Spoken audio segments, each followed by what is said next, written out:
Once upon a time, and not so long ago at that, America could look across the mighty ocean and see a Europe in which children still could play as freely as they do today in America.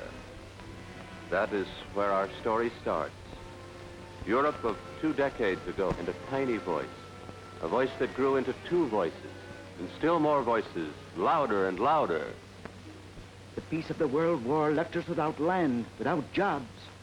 Not only the peace. We would have plenty even now. But our country is overrun with outsiders. You take our homes, our bread, our very existence.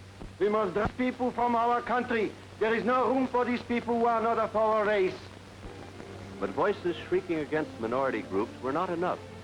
The printing press began to pour out more words of hate against people who were not wanted.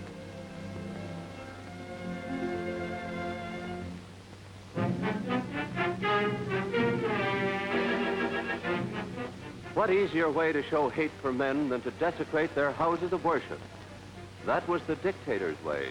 Destroy the synagogue, the Catholic Church, imprison the Protestant minister who refuses to sell his conscience for political immunity. Our leader says there are to be no more trade unions. Our leader says you are now working for the state alone. The state will tell you where to work and how much you shall be paid. Hail the leader. But I have it on the best authority, my dear. If we drove the Catholics out of all the government jobs, we could run this nation properly for the right people. Yeah, the Jews. Still there are too many. But our leader has shown us the way. Why do we wait? Why do we leave even one Jew in the fatherland? That is part of the story of the world we live in, the part of a Europe ridden by dictators. But what of our own country? What sort of story are we, you and I, writing for America's children? Oh, we're not too proud of all our chapters, are we? Men of hate on the march here, too.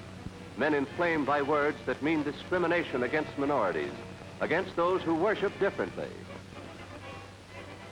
America, too, is known... And don't you forget, folks, this is a country for white, Anglo-Saxon.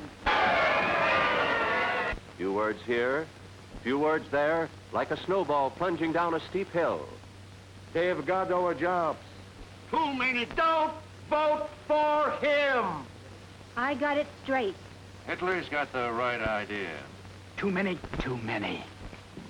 Sorry, kid. We got no jobs for your kind.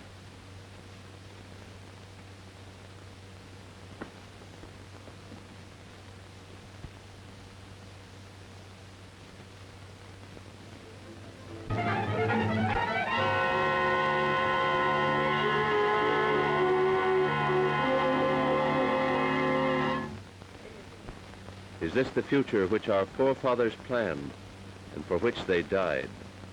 The glorious tradition of those early Americans was one of religious freedom and justice for all. Washington, Jefferson, Roger Williams, Patrick Henry, Lincoln. What would such great champions of liberty think of their country today? Is the America we know now a fulfillment of their dream? That's a good point, Rabbi. We Catholics agree with you, that none of us can have freedom of worship unless we all do. Exactly. You worship God according to your conscience, and we according to ours. That's how it must be here in America, anyhow. We Protestants also agree. Our very consciences, if we are truly religious, must constrain us to friendliness in community life.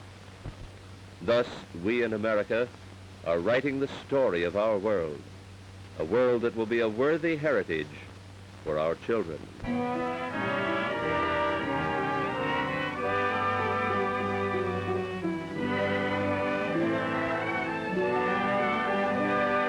Experts are now at work preparing lesson materials, lessons for boys and girls in Protestant churches to help them live democratically with and understand girls and boys of other faiths.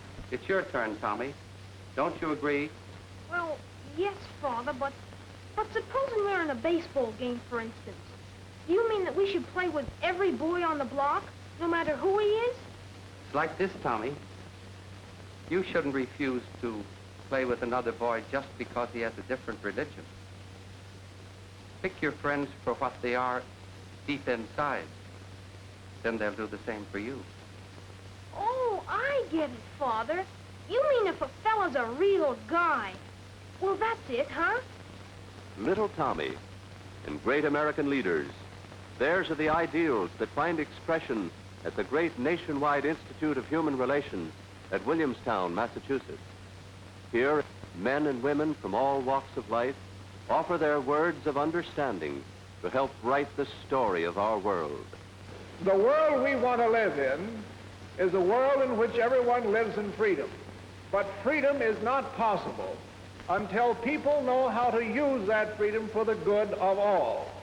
It's the task of us educators to show the new generations how to use mankind's knowledge wisely for justice and for liberty. Chapter of our story, that we and our children might have liberty to worship as we please, and from that fundamental of freedom, to follow all the walks of life as free men and women. Today, we in America are still free.